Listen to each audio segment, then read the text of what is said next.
there in Vita for a while.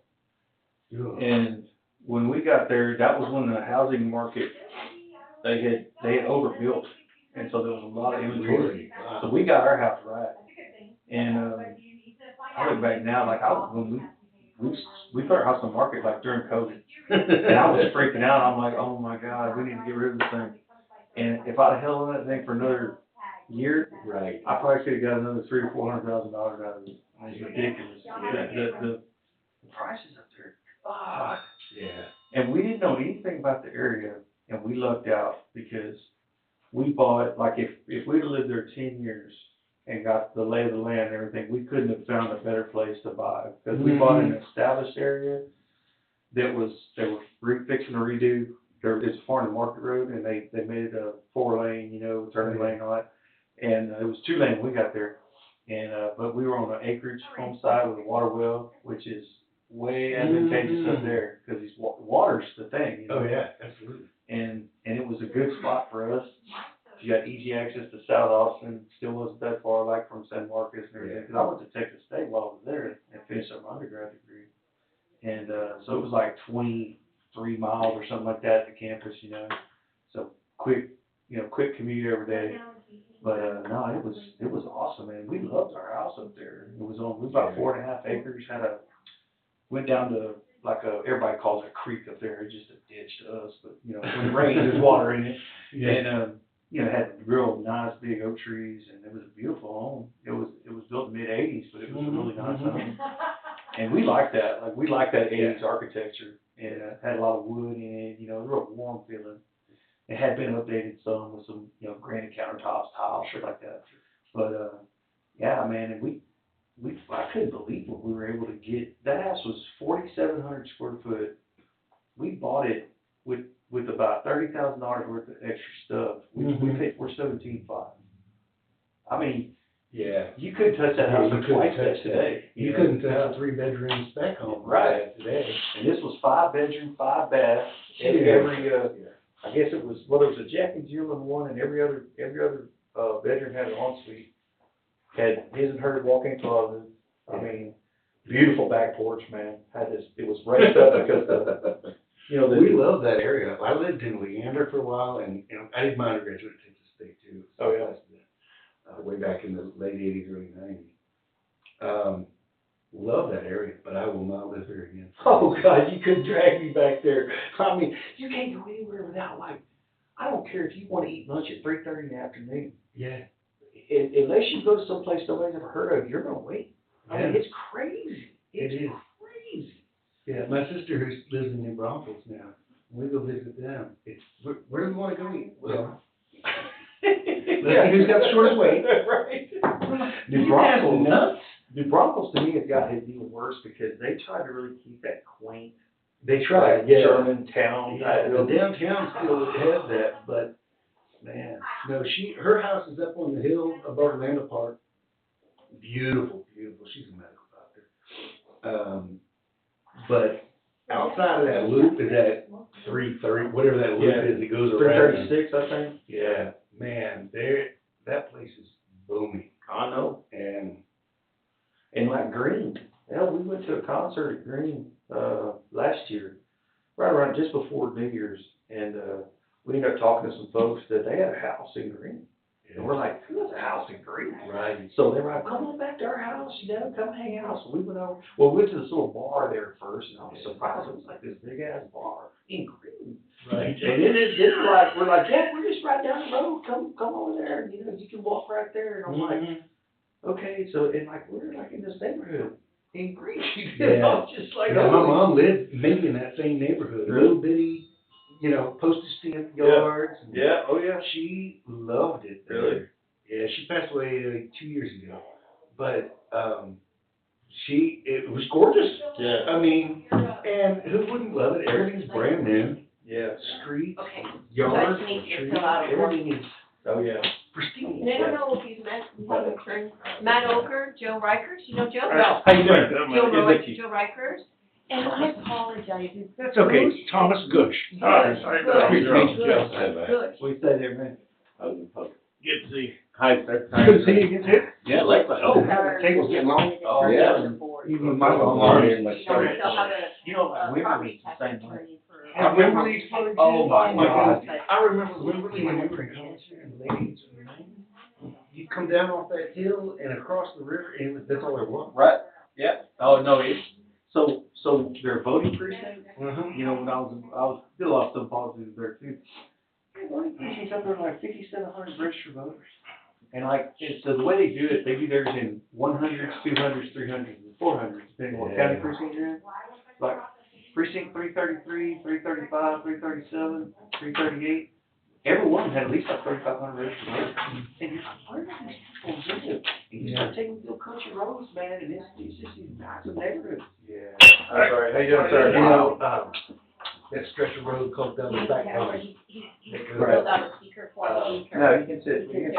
I hesitate to even go back there. How you doing, sir? When I was a kid, my parents took a vacation, and we got photographs, and old photo albums. It was back when you could see nothing but grass, nothing but bushes, you know, everywhere. And when I was in college, it was almost that way.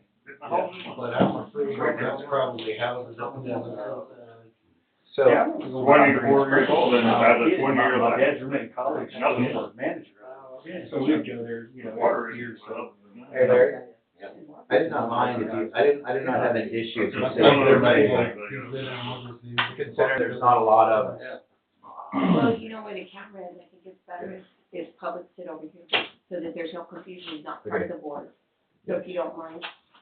That's the one that broadcasts, right? Right, so I don't want confusion with the Yeah. public. Yeah. I think that the public should sit over here with the public. Well, Larry's my subsidiary. Hey, I'm the public. Yeah. Yeah, how you doing? All right, so we're just gonna run a couple minutes late because Kevin had a meeting full in. Okay. I just got a text, he's on the way over.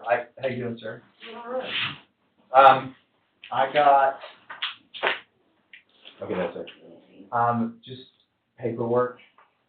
The school district, the school district put Nikki Right. in charge, but the school district did not do it by a resolution. Before we start the meeting, I want to say that I am so pleased that you are a member of the board. Oh, I was. Okay, so I want to start that out. Yeah, but. So Kenny just appointed you. Okay. And what we need to do is, this is the part of the code that says that you need to be appointed by resolution, and that's a board vote. So, For it's, this board? yes, ma'am. Okay. The other board needs to appoint you by resolution. Yeah, so it just needs to be an agenda item. And that's like, I consider the fact that I think for years and years it wasn't done that way. I don't think, Yeah. we just I need to just put. read it, I mean, or trying to read it. Yeah, I know, Yeah. I know, That's amazing. I know. And we have not yet found anything that's set up that whole gentleman's agreement about how everybody was being appointed. Yes, sir, we Well, haven't. and I think the years are wrong too, like, I think they're odd years or even years, Yeah.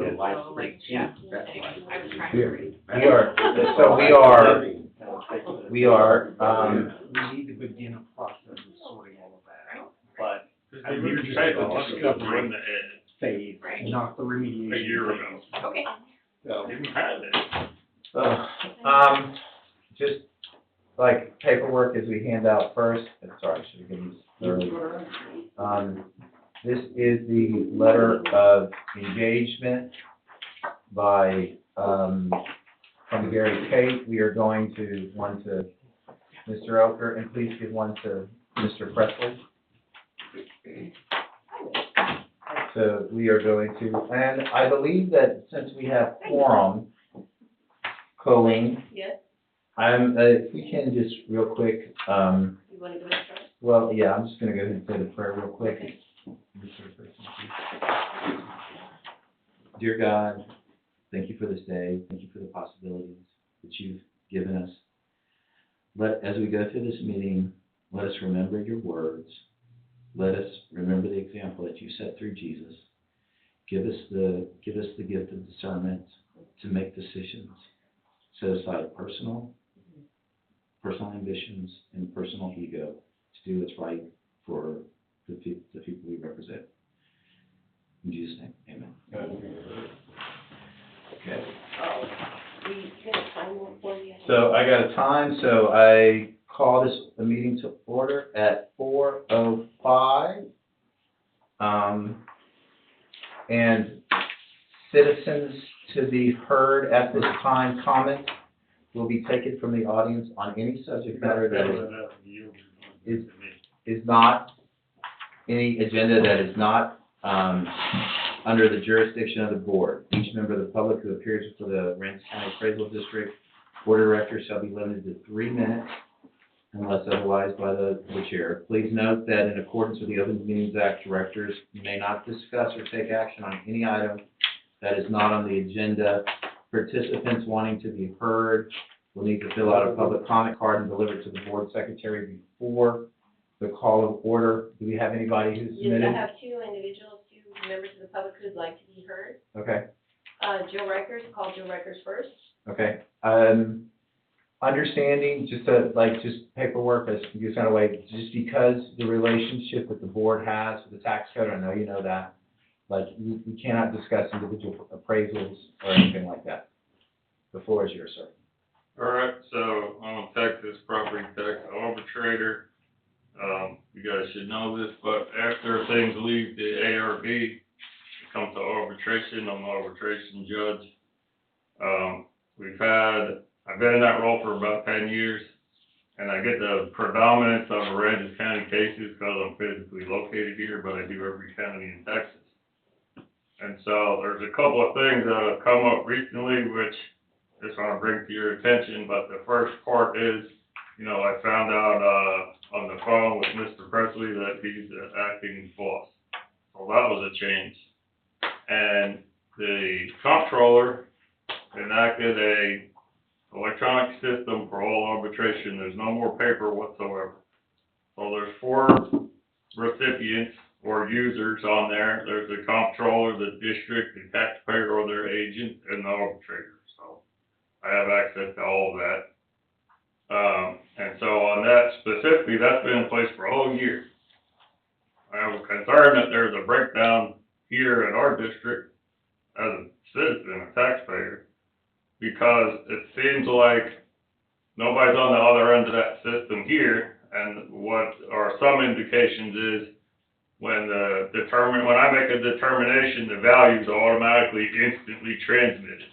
Well, I may look and see if that's closed out weeks or months later, and it's not. Nobody changed the value yet.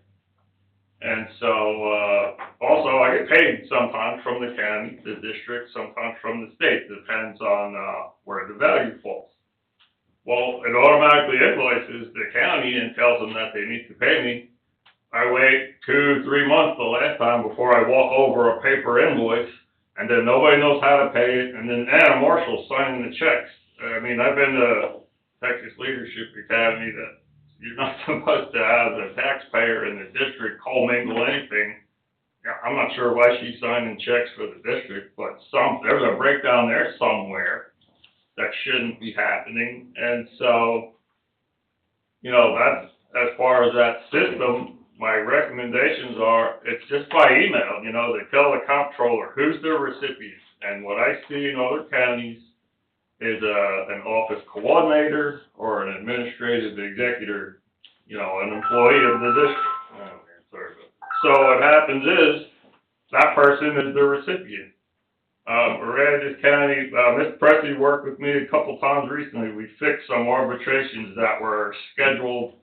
One, when the district wasn't even open, they accepted and scheduled one. I didn't know they were closed that day, but when I found out, I was able to help.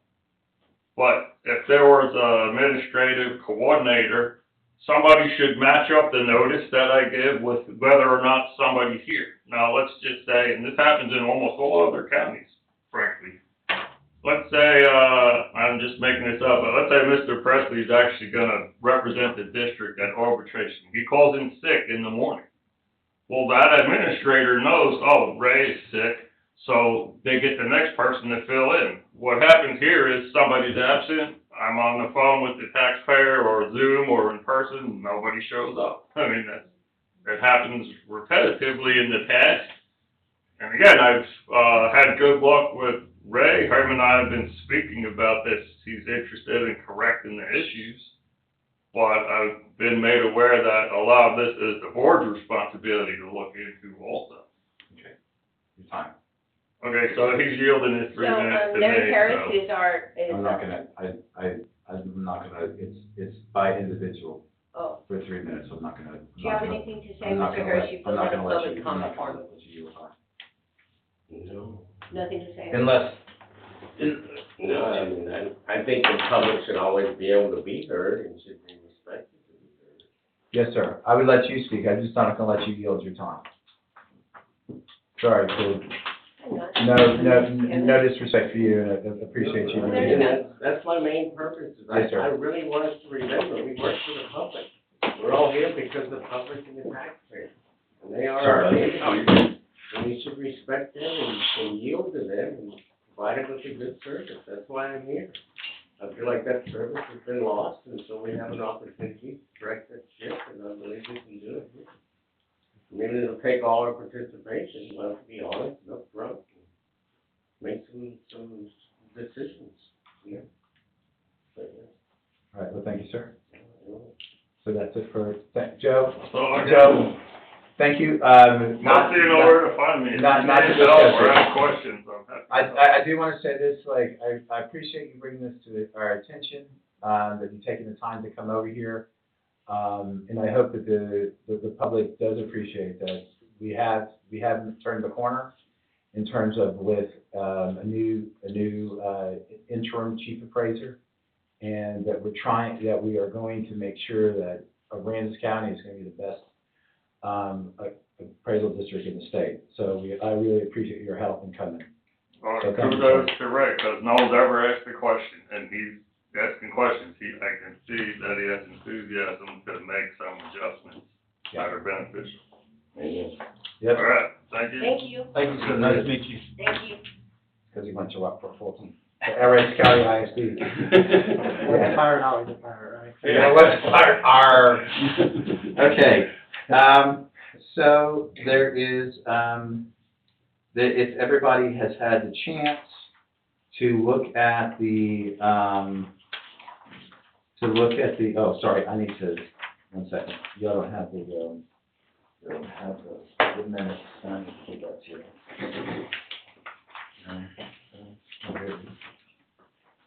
Sorry about that, y'all.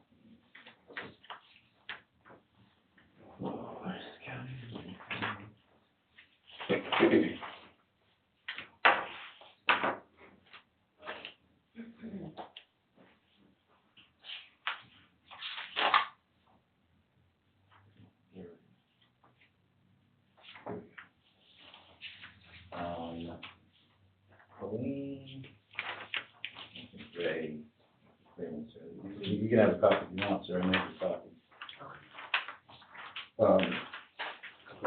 Yeah, I'll have one. That's fine. Everybody has a chance to, Nikki, is your name spelled correctly?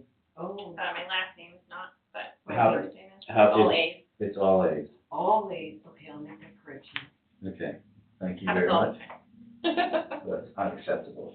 We'll get it right. Okay, so we wanna fix it, table this one then? Is No, that what no, we're okay. Yeah, we didn't do Yeah, that before. I think that's just Okay. a clerical. All right, do you have a motion on the board to approve the minutes? As amended. As amended.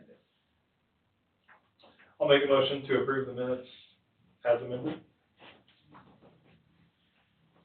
Second motion. Yeah, right. All in favor, say aye. Aye. All opposed, say nay. So we have a 1, 2, 3, we have a 5 to 0 vote. Okay. Moving right along. Discuss and take possible action, regarding contract letter of engagement with Cave Accounting to provide accounting and bookkeeping services to the Aransas County Appraisal District for year 2025. I just received this today. I see that Ray is intently looking over it. I'm willing to, like, before we fully vote for this, I mean, I wanna make sure that everybody is taking a chance to at least, because I spoke to Gary, he said some of this was boilerplate required by his association. Oh, no, sir, you're late. And since we have 2 people who passed the bar and 1 person who has finished law school here, and a police officer. Nope, We not a police No, officer. you're not. No, sir. Do you work for the city or the county? I do work for the police department, but Good, I am I not know. an officer. Big difference. Made that clear. Yeah. So she'll have to call somebody to rescue you. That's actually why I said that. I was trying to figure out how far I could go. You notice you always sits right next to me.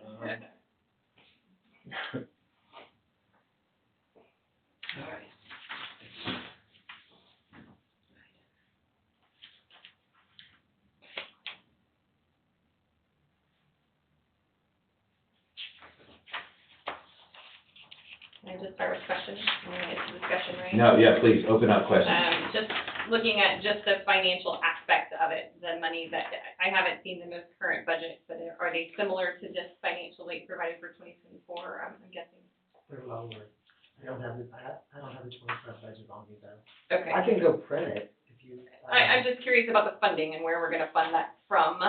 It's roughly $6,900 for the year, it's not a budgeted item, but we went over in 2024 by nearly $2,000, and so I'm just looking at the logistics of where the money is gonna come from. Where did we go over at? Bookkeeping and Oh, auditing. yeah. Right. So our discussion at the last meeting was that this was basically gonna come from the savings from us not having the 2 positions for deputy chief and chief. Is that correct? Is that my recollection I right? think that was my recollection also. And again, I am really new No, to go this, ahead. and I've done a lot of reading, and I may not understand it all, but if we have overages and we have those things, don't we have to go to every entity to ask to amend the budget to then fund it? Only if we're going to exceed the budgeted level, like in totality. Is that correct? If I misspeak, somebody correct me. The way I think this was explained to me was that because this is still for, like, the personnel services effectively, that because Ray is acting as chief appraiser and we budgeted so much extra money for the chief appraiser, there's that hole between deputy. No, I get it, I'm just wondering if we have to do an actual budget amendment, and then the taxing entities have a say-so, because, I mean, that's how the city would do it, is they would amend our budget, put it in the correct line item, so that you're spending it out of wherever it's funded to. Right. And my understanding here is that this was, great question. I didn't realize, by the way, that we were over budget in this account. 2024 it is, and that's the only one I've seen. I don't know what the current budget is. Yeah, I have a question. I need to look at that. I haven't seen that document yet, so let me look at that before I answer the question. But my gut instinct is that you're probably right. We probably need to do a budget amendment, put the money into the right line, so that then this can be paid out of the right line. Right? Yeah. And then the second question that I had about the funding was, this line item for bookkeeping and auditing, is it a service, like a contract service? Is it a contract service? Is it a personnel cost, or what it actually is what we're budgeting in that line item? That line item right there is accounting for the contract we have with, the auditor. So that's the only thing funded in there. Yeah, and the reality is the current bookkeeping money is wrapped up in a salary. Okay. You know what I mean? It's I part do, of- no, yeah, that's it's just part why of I the was, salary. And so that number there is a little bit higher than budget, because I believe in 24, we asked, the accounting firm in Corpus for some extra things. And I think the audit was a little bit more expensive. Plus, he may have attended more board of director meetings than he, has in the contract or something like that.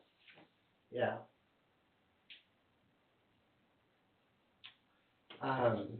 Yeah. Okay, so in terms of, we've entered uncharted territory for the appraisal district in actually like trying to do things I'm sorry. The board of directors in the past, I don't think have gone through the steps. So I need to ask, do we need to make a, I'm gonna ask legal here. Like, I think it's a good idea, I just wanna make the most financial conscious decisions, in my opinion, Well, where no, the funding is. That's not my issue is that I think, and I'm gonna speak, and you can correct me if I'm wrong, I think we've come to the conclusion that it's a good idea. But I wanna make sure that we are following the right procedure for doing this. I think what we can, go ahead. I was gonna say, regardless, I don't think we're ready to take action on this contract today as written. There's a misstatement on the last page where his signature is, right above other relevant information. I'm not sure which of these misstatements is, the misstatement one's correct, but I am not independent with respect to Aransas County Appraisal District. I will disclose that I am not dependent in our compilation report. It's one or the other. And so I don't think we're ready to sign this today, one way or the other. And since Nikki has raised a legitimate question about the process and the budgeting, I think it's best that we take the time to make sure that this document is correct, and also to back up and make sure that we have done what we need to do with regards to the budget. Yep. And so I would recommend putting a potential budget amendment and this contract approval on next month's agenda. Okay. So can you tell me where's the sentence that you're talking about? Right above there, yeah. Okay. It's just a 2-sentence paragraph, but I read that twice and I'm not sure what he means there. But I think it's just a typo. I think he meant to say independent or dependent in both locations and not change. This is gonna provoke a question for me now. Good, because let's continue with that. So you- Okay, so. Since we have the budget out. We have this idea, which I think we're gonna find out is right, that we need to do a budget amendment.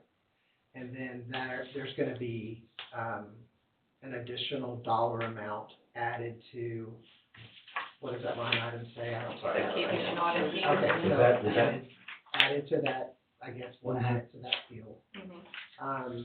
That money that we're gonna add as a plus, is the minus, where are you guys expecting me to find that money? Well, initially it was in personnel costs, again, It's you're gonna have personnel costs. overage if we're not paying a full salary for the chief appraiser, but it's gonna have to look at your 2025 budget So do before you- that could really be. Sir, spent. is it possible that we could, since we're discussing this, can you print out the 2025 budget for us? Sure. Thank you.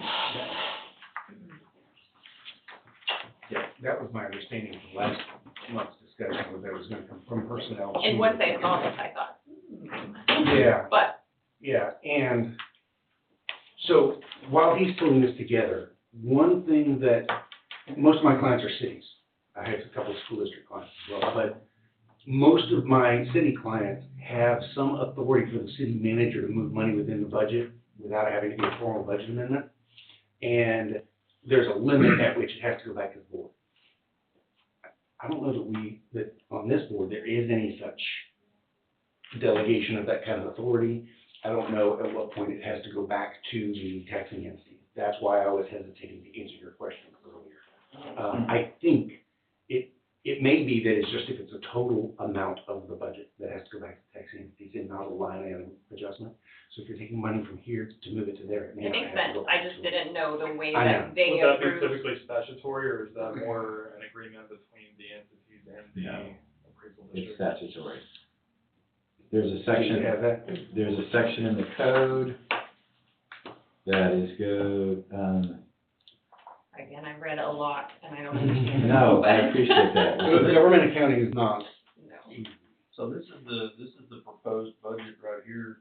We had, under bookkeeping and auditing, we went from 2024 actual of 6720 to 2025 proposed of 9,040, which was actually what we adopted. 90/40, Yeah.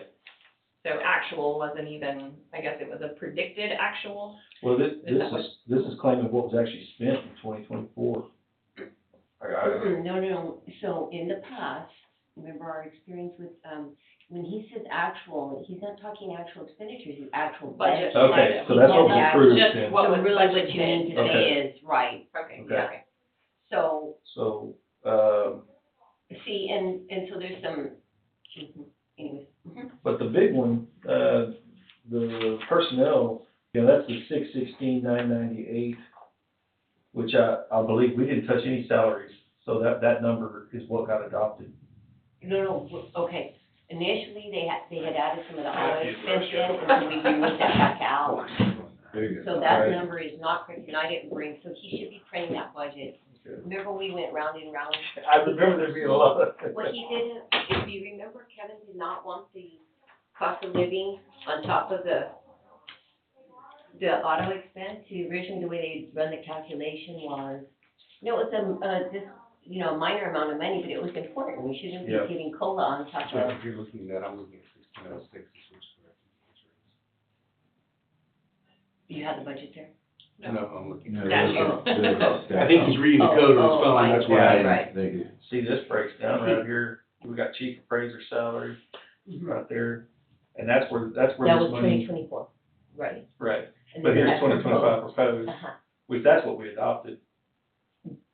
Okay, so here we go. Are you sure? So if I may, speaking on that, it's C. So he has. Okay, Yeah. and I'll read it out. What do we got? Okay, there's budget. So do we have the, personnel side of this?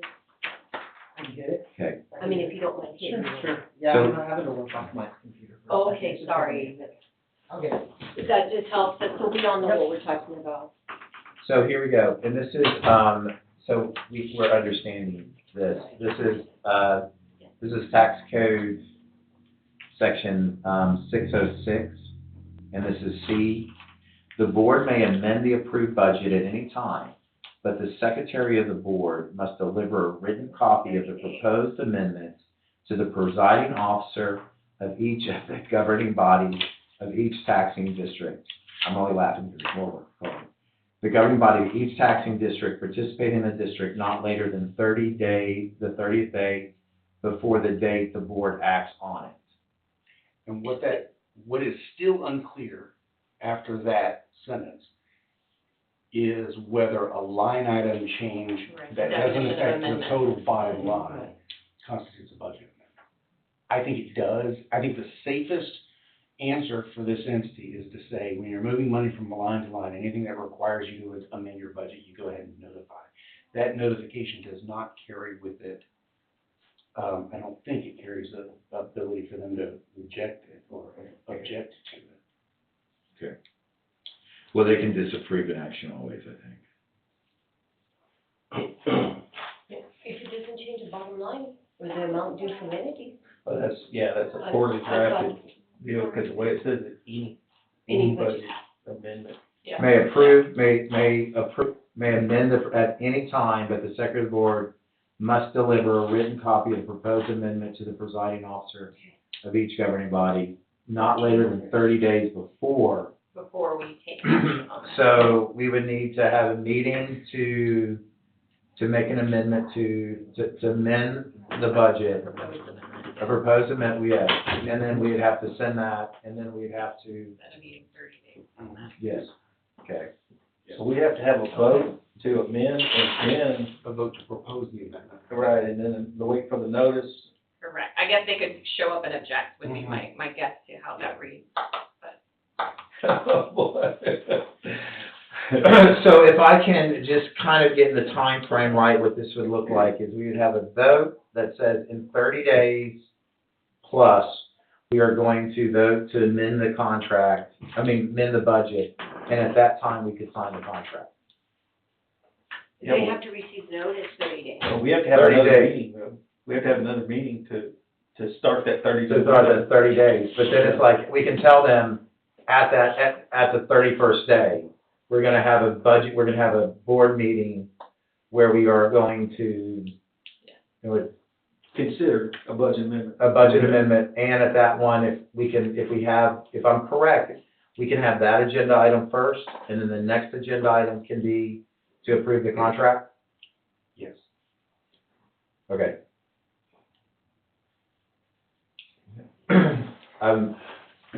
I really believe that in terms of, like, on the subject, that, you know, the slow wheels of government generally is better than having things just move rapidly. So, thank you. I'm okay with Nikki's obstructions.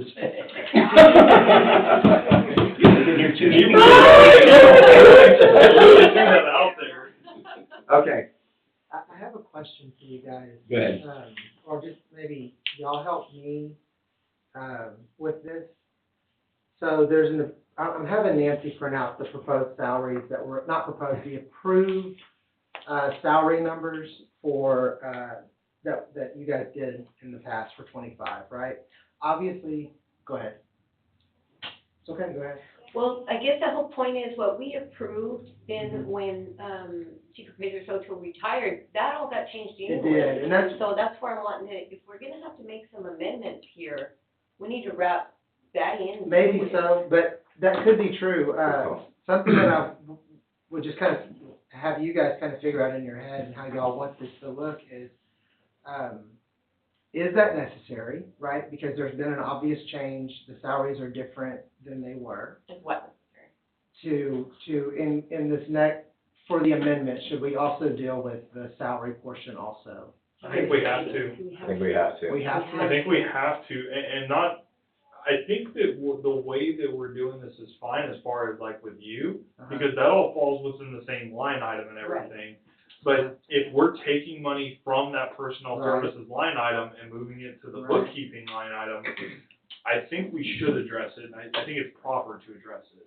Is your question, should we put a minus over here and a plus Not over at all, here? no, Or is no. it, should we reduce the number of employees? No, what I'm wanting to do is, at the end of the year, to have a real clear line of what we did. So what if in 4 months from now, a chief appraiser is appointed, and now we have to do this?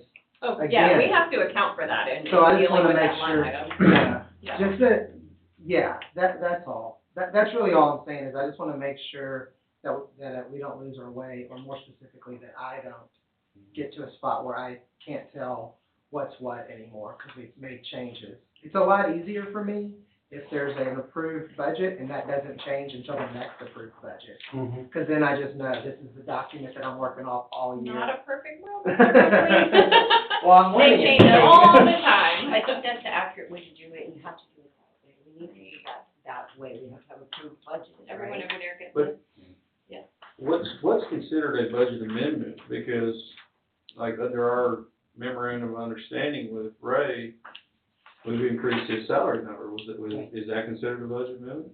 No, because it's within personnel. Okay, that was my question. Yeah, we're not amending personnel monies to printing supplies or whatever. It's Yeah. Not a I reallocation. mean, Correct. even then, as far as like, if, whether it's you being promoted to full-time, like, solid chief appraiser, and then having a deputy come in underneath you or whatever, you know, what we're doing here is we're taking that savings and money that we don't have to use because of the situation, and moving that money to the bookkeeping line item.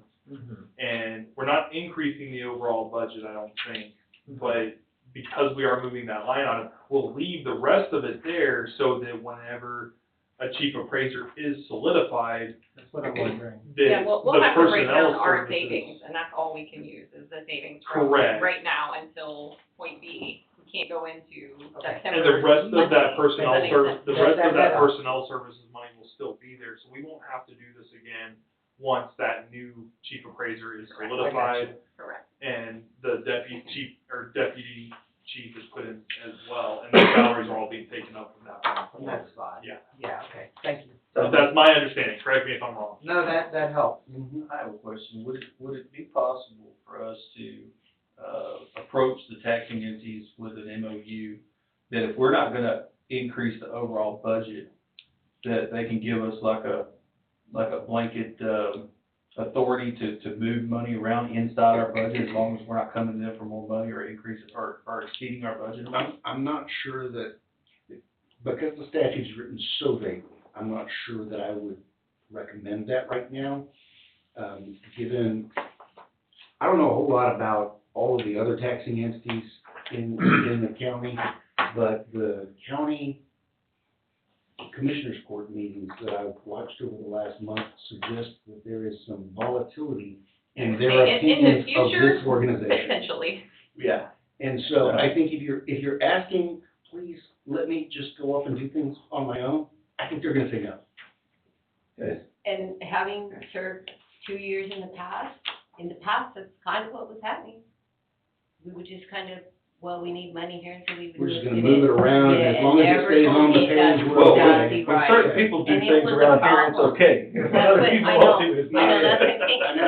but there was like year 1 and 2, those are big issues, and I would sit here, well, wait a minute, and it was just, Yeah, I mean, so And Matt, the way I look at it is that, and I could be wrong, but it doesn't seem to me like the statutes give the entities the authority to give that up. It's a good question. That's always an argument, you know, we always have people that are empowered through statute who voluntarily give up those empowerments, even though they're not empowered by the statute to give them. And so that's always a question, but it seems to me governments do it all the time. I was intentional in the way I phrased that. I am not willing to say that we can't do it. It's a gray area, and I think that given a good working relationship between the entities, yeah, we could probably agree to that, and it might even be defensible if we ever got challenged. I'm not sure that it is defensible, maybe it's in the gray area, and I think given the current relationships, it's likely to be challenged. I just think that, I was just thinking that would be their main objection would be if we're gonna increase the budget overall. Typically, I don't know that they would care much about, you know. I agree, but. I think there might be a logistics. And what do we have, 5 taxing entities? How many do we have? no, Right? How many? Well, I 8? signed 14 letters. yeah, 14? yeah, but the majors are, The voting, yeah, it's the county, the, Because we have like some special purpose districts or something? Well, if we have the 2 ISDs, we have the 2 cities, we have the town of Fulton. Sorry, we have Port A, ISD, we have Lamar, we have the Appraisal District, we have the MUD, Now, so that's 8, and the NAV, Okay. so that's, we have, and that's, yeah, I counted 10 with that. 10, okay, 10. I was just curious. every time I sign letters, there's 14 of them. Yeah. Whatever I we would do, there's believe that, 14 it's letters. just the percentage that they are taxing versus how many votes, Right. if they get a Yeah. vote. And there may be some entities that get 2 letters, because they want one to go to like the chairman and then one to. Sometimes they have, one has to go to Right. the CEO, and one has to go to the presiding officer of the board. So like a mayor and The a city manager. superintendent Or a harbor master charter. and, okay. Can I ask a general question about the budget? Yes, sir. You guys have personnel services, printing and office supplies, and utilities down in this second category of expenditures. I'm just wondering why they're separated out that way. can I answer this by saying, I would not do this document this way. And what I've noticed, and this is any place I've ever worked, this has been pretty much true. Once a spreadsheet gets created, it just goes forever. Yes, I mean, oil companies do that, where eventually you're like, what are we using this document for? And so I can say, without throwing anybody under the bus, I just wouldn't use this anymore. Yeah. It confuses me, and I work here, so I can't help but think that this is confusing to other people when they see it. I just ran through that list But maybe of not. disbursements like 5 times looking for employee costs before I ever moved down to the next section. Went, oh, personnel services, there it is. It was, Right, so, okay, that's the only reason I'm asking is because it, right. It's just an in-house spreadsheet that's been used got it. forever, you know?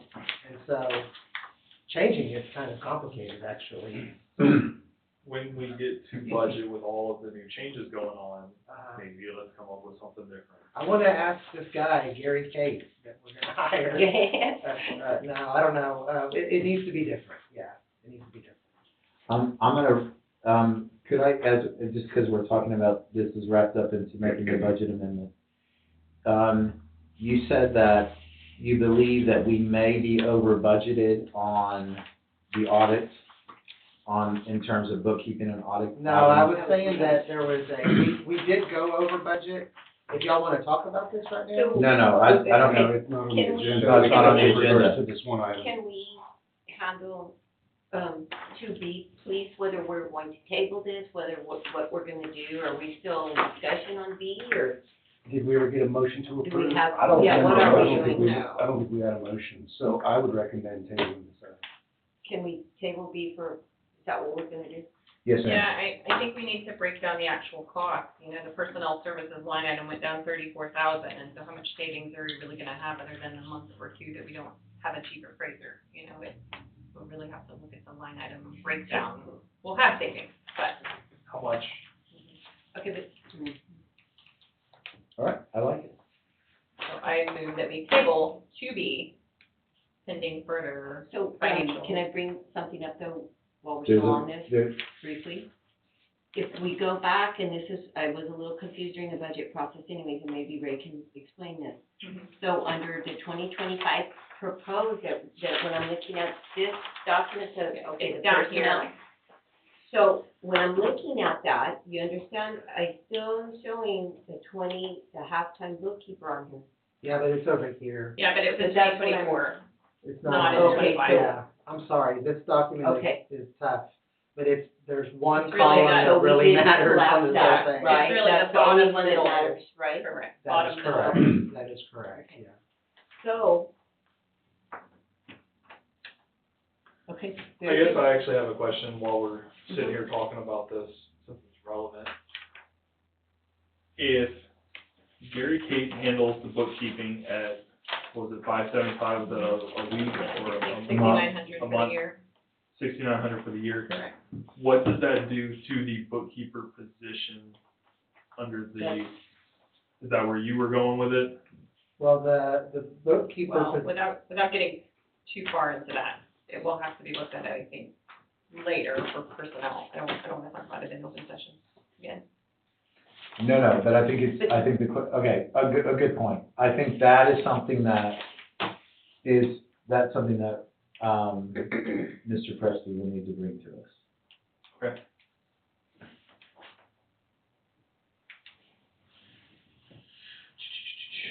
Well, and therein kind of lies the problem with how, once you publish a document like this, you've told the public certain things, you've made certain representations. I don't think we have, though, published Well, this, but What? Yeah, this yeah, our document, budget, yeah. This is an adopted budget. This is the personnel No, sheet, not is that the part of the published document? No. This is the published But budget. no, because Oh, this okay. has names on it, so I don't Okay. think Yeah. that is. no. I got it, so, yeah, so that, and that's where it's kind of gets dicey, and what do you, how do you, some of these positions, you know, do you? well, I actually put- believe, guys, this, we can talk about this sometime in the future, but I actually believe the way this is supposed to work is y'all are supposed to tell me how much money I make, and I'm supposed to tell you guys how much money I need in salaries, and we're not supposed to be so granular. In other words, the number would be 555, Yeah. and then I would go to you guys, let's say in 25, and say, I'm asking you for 555 times 1.03, and it would be a number, and then you guys would say, Ray, we're paying you this, and I would say, I will not spend more than said amount, and then I think the board could say back to me, Correct. well, we want to know how much you're gonna pay a deputy chief. I think that's a legitimate thing to say, and I would tell you that, but then everybody else Correct. is just paid within a range that I say, these people will not be paid more than this or less than this, Correct. and we will not go over this number. This right here This is only coming into play for the savings, otherwise Yes, it's really ma'am. not our. that's correct, that is correct. But in the past, so moving forward, just so we're all clear, in the past, this little piece of paper has been passed around There everywhere has on, been. in board meetings. Yeah, we've actually, in our budget meeting this past year, this was, not by me, thank goodness, but like, doesn't matter, but just not by me. Right, moving It forward. was presented as part of the public record. Yes. So, Yeah. moving forward, Well, I don't know, though, that brings up an interesting question, because we are a different creature. But I've read 100 county budgets in the state of Texas. And the salary itself is not necessarily private information. It's just that it's a title or a position versus, typically. There's nothing on this If they're document not. that is not public information. That's If right. we were to take this and It's just release it, discussing it. we're not violating anybody's privacy. The point I was getting at though was, what Ray was intimating was that there was like a salary range and that basically, you know, that would be his determination. Every budget I've ever read, it's all the way down to every clerk, and you're talking about under elected officials, they're elected to run that department. They don't get that say-so. It's under the purview of the governing body, which is the Commissioner's Court. Okay, so counties run a little bit differently. Every governmental entity is different, but in counties, the county judge is typically responsible for the budget and establishing those things. So that's why you see some of that breakdown. In cities and school districts, for example, what you have is a chief executive, either a city manager or a superintendent, who is in charge of all of the employees underneath. And the board or city council has no say-so in any of that other than establishing the. They might establish a job description, a city job descriptions go to council, but nothing about the pay or the range. That's Yeah. all within the city manager, that's Yeah. all within the city manager's purview. Other than very small cities, most cities only ever hire and fire and deal with salaries for the So city manager, in- the city attorney, the municipal clerk, and the judge. So in Yeah. discussing this letter with Gary Kate and keeping it within that topic and making sure I have the right understanding of where the money's coming from, what it's doing, we are strictly taking from the chief appraiser's budget. Is that right? Well, it's Okay. one line item, personnel services, Right, all So of the we're just employees are moving, so under. just general personnel services is what we're which moving. is why I was saying we're So gonna we have to wanna really know get into where the those- weeds We wanna know of where what those is the savings savings. are. Okay. Correct. Yeah, this document is for informational purposes only. This is the budget document, and all that we're concerned about is that we're moving money from this. If we need just the $6,900, that's what we need to look at, but we just need to make sure in the weeds that we have that savings from that lost position or not filled position. Unless we decide we wanna go back and ask for more money, if we don't. Not it. I don't- That's your job, Jeff. Yeah, good. They'll love you You're the then. boss. Not it. You'll be welcome with open arms. Okay, if we can, we'll move on just one second. If there's any other, We have a motion to table, but not a second. okay, So are we ready to table, guys? Are we done talking? I made a motion, but there was still Oh, discussion. okay, and okay, so- but are we okay, ready? so there's a motion to table, sorry. I'll second the table unless I need to remake the motion. No. I'll second it. So, all in favor, say aye. Aye. All opposed, say nay. The ayes have it. Okay, moving on to, agenda under action item, C, discuss and take possible action regarding accepting bid to remove the glass participation at the Aransas County Appraisal District office. So, Should that be partition? It should be a partition, I what did believe. I use? A partition, Participation. participation, but you got it. That's Rockport, that's Rockport Elementary School. That's Miss Deeds, a little bit older than me, I don't know if Miss Deeds was around you there. If I can, there was discussion within the board that we wanted to remove the partition from the, from this area. That glass partition out there between Yes. the general public and the clerks and whatnot. And to bring Nikki up, can we please, since this has been on the table, we discussed it, can we please reiterate our reasons, the reasons that we wanted, Mr. Oker, this was kind of, to put you on the spot here. Don't we have to have a motion and second before we can discuss? This is a good question, I want to know. There is no, it's my understanding, and a point of order, if I may, and I do know we have that. So a point of order is that because we do not have procedures, and because there's nowhere that we are required to follow Robert's rules, do we need to bring an item up, have a first and have a second and have a vote to have it discussed? even if we were using strictly formal Robert's rules, there's a section in Robert's rules that allows for small boards and commissions to relax their rules. Okay. Okay? You would still typically want to have a motion on the floor in order to control the discussion, but seconds are not necessary. There's other ways that it's relaxed.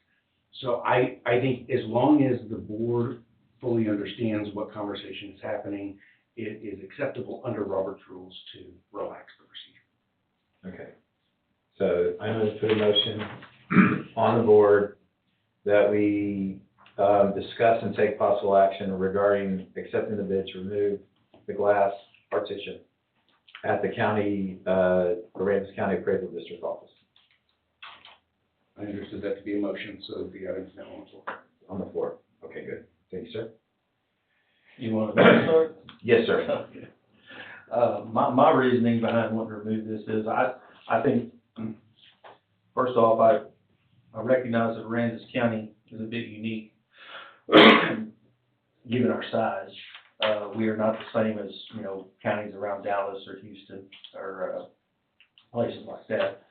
And I, as a consumer of governmental resources and as a taxpayer, I just don't like walking into a place and I'm talking to my employees, public servants, behind a piece of glass. I just think that sends the wrong message.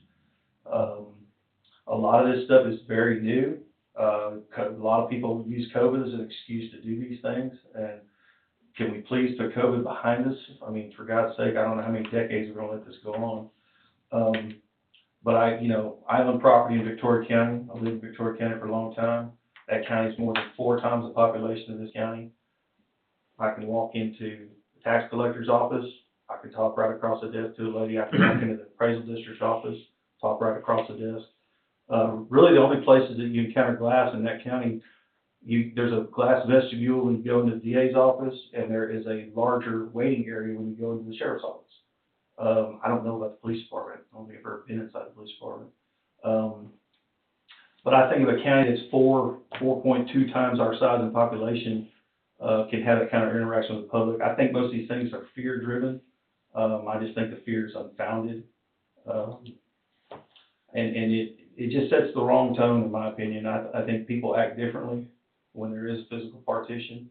I don't think a lot of people even mean to do it or even recognize that they're doing it. But I can tell you, I had a very, very difficult, contentious encounter over here at our property tax collector's office back when COVID was in full bloom. And I was treated like a piece of scum because I refused to put a covering over my face.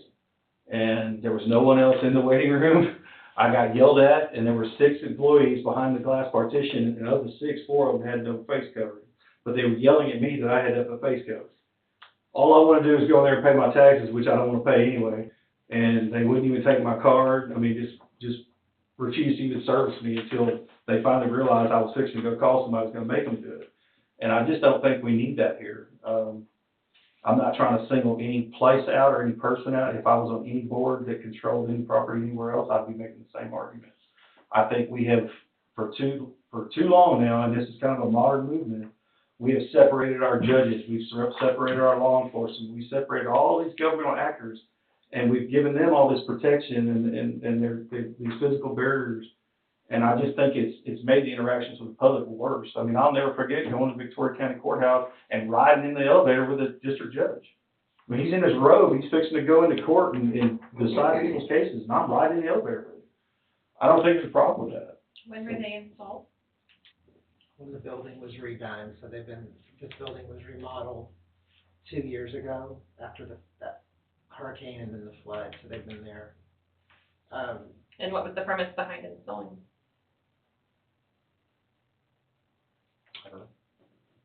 I wasn't. I mean, it wouldn't have been COVID at that time, 2 years ago, if that's when it was done. I'm just Am I curious wrong as to about- why. Am I wrong about the timeframe?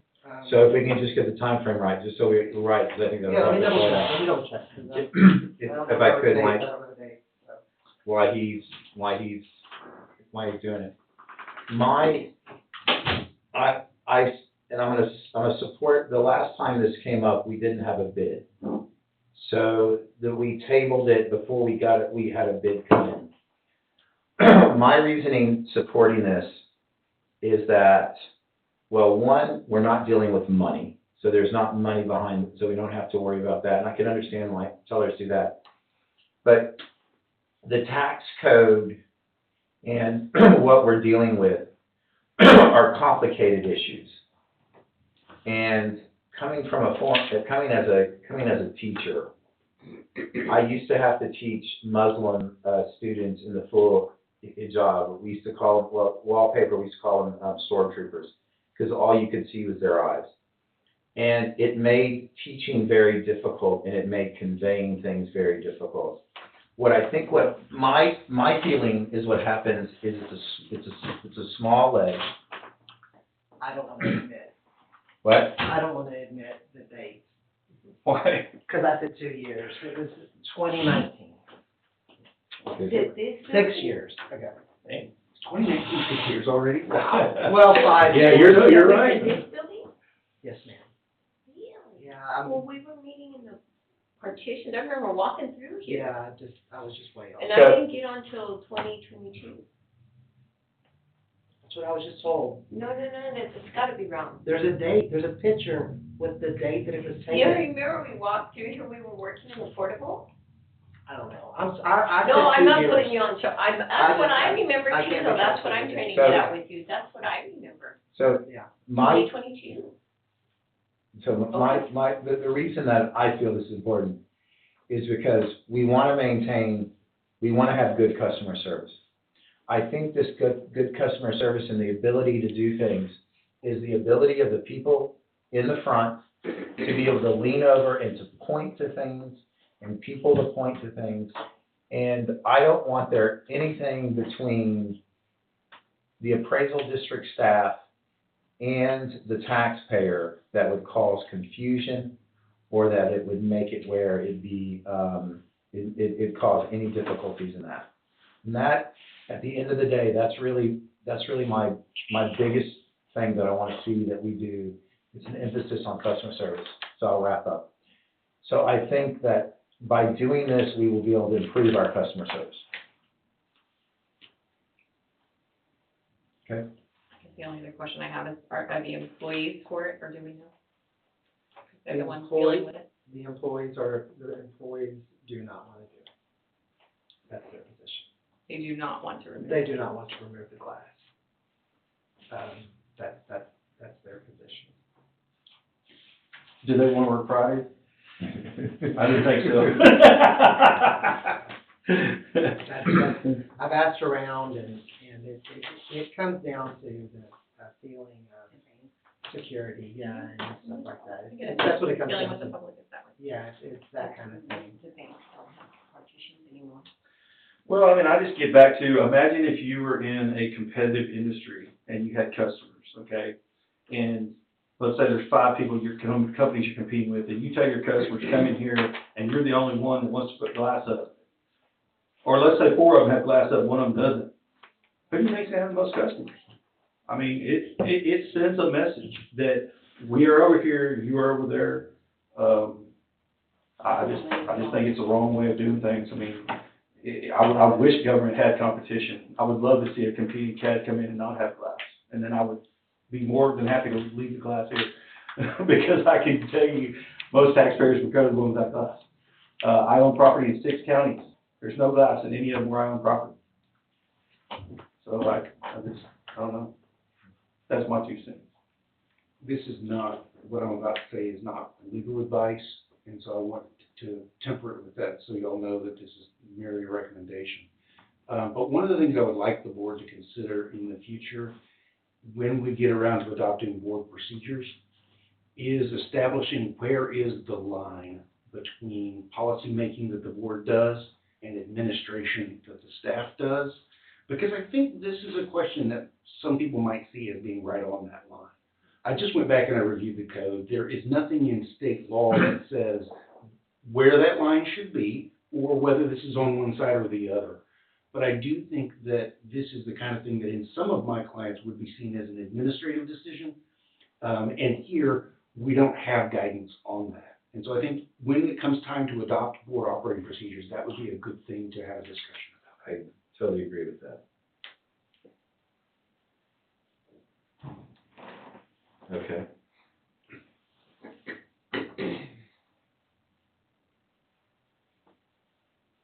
Sorry, So I guess, but to another point, so we went, and I know we'll never have the answer to this, but at the same time, so we know how the employees feel, how does the public feel? And my perception when I've been in that waiting room, we have elderly people that cannot hear. And all you end up, I mean, it's just they're frustrated, they're like, what, you can't get the papers under.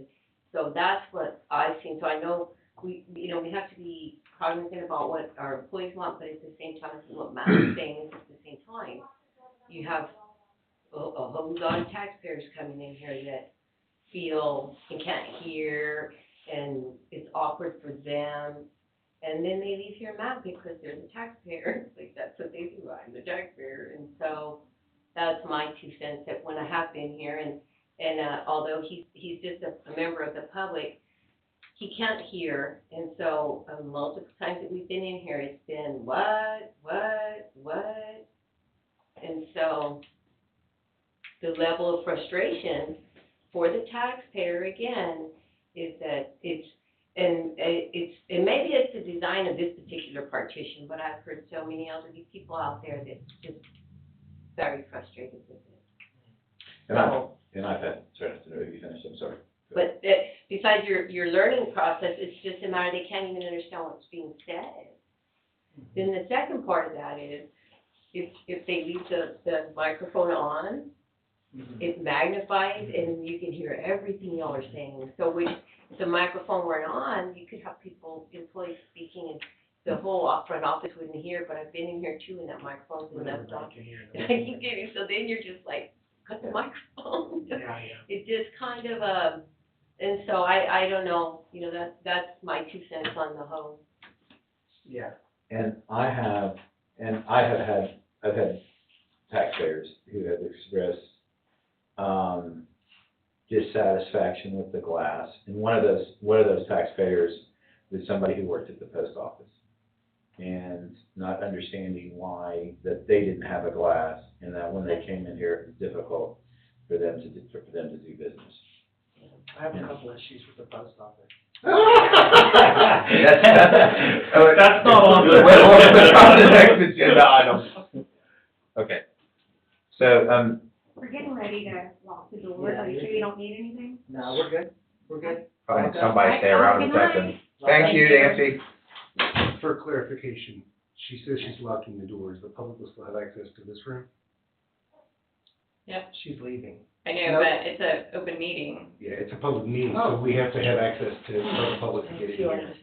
Yeah. So, Thank you, sir. Appreciate that, Ken. you guys are really on the ball. Let me make sure. I know, there's a renewed interest in the CAD board meeting. Leave that door unlocked. And, you know, Yeah, like, no, I it'll be mean, fine, it'll be fine, we're good. dude, I cannot, Go ahead, I leave just that can't door unlocked. express to you how, like, and I'm gonna use the word tickle pink. I am, but you brought up the idea that you brought up that we needed to, like, make sure that we made a budget amendment. I mean, I really, at the end of the day, I really wanna make sure that what we're doing, like above board, and we are kind of setting an example about the way, so you've been a wonderful addition to the board, but that's enough, butternuts. She already said she's not gonna arrest you. Yeah. So that's, Now she's reconsidering. see, that's what yes. Okay, I'd like to, if you would, Mr. Lambert, would you like to say anything, or do you have any? Call a motion. Vote. Already on the table. Let's call the vote. Well, you made the motion, right? The motion no, is valid. I'll second. Okay. All in favor? What was the motion? Actually, The motion I was think just you need to discuss. clarify your motion. Yeah. Okay, so Right, my right, motion, right. thank you very much. My motion is to accept the bid for $300 from Aransas County Glass Company Incorporated, and to remove the partition, the glass partition at the Aransas County Appraisal District office. I'll second. All in favor, say aye. Aye. All opposed, say nay. did you say I something? second it. You second, okay, so, A second is not the same thing. Oh, So we need to take a vote. Yeah. I'm going to abstain from this. So the motion is 3-1 with one abstention, and that is me. Okay.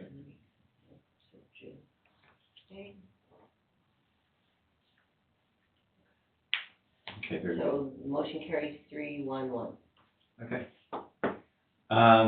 So I make a motion that we discuss, take possible action on the creation of a subcommittee comprising of interim chief appraiser and 2 board members to meet, study, and deliberate and create a job description to be delivered to the appraisal district board for possible adoption and publication to the public. It's on the table.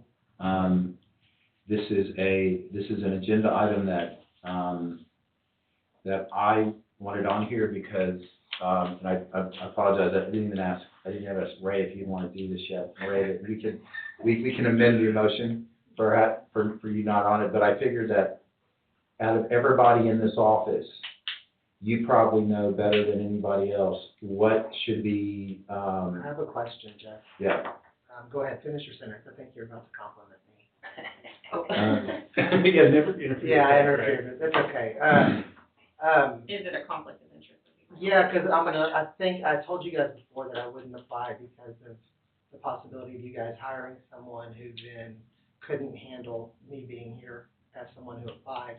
And I've thought about that more intently, and I don't have any control over the temperament of whoever is hired, so I will apply. So if I'm gonna apply, I should probably tell y'all now, and that may make it where I shouldn't be a part of this. Is that right? So you don't want to write your own job description? Well, I mean, what if you guys did this, like, you're kind of like trying to do what's best, but then 2 years from now, somebody looks back and says, wait a minute, the guy that got hired wrote the job description? Yeah. I appreciate that. That's kind of, I assumed you were applying for it, that's the only reason. well, I said it was a I've conflict of interest. kind of went through, yeah, Yes. yes, I will be, so let me just say I will be, and so, That's good news to hear. let's just I like, think it's our board. let's just say maybe I shouldn't have any say in, In the committee. yeah. How about we, rethink this, and how about we make that a interim chief appraiser report at a future board meeting? Would you be opposed to that, with giving us some sort of framework to work from? Because you know the duties far more intimately than any of us.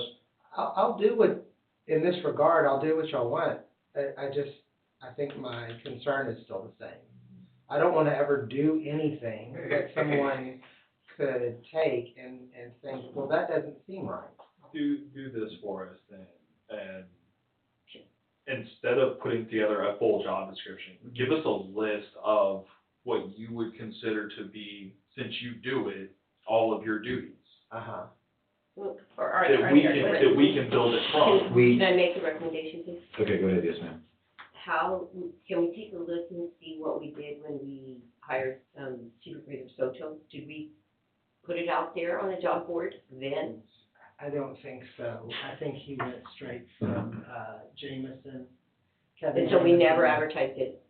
Oh, a lot, that's correct. I could be wrong. I wasn't here. No, I know. I wasn't here, but I don't I'm mean to pretty put you on the sure, spot. I'm pretty sure that But was just a. that would be my question. That was just. So- What did we do last time?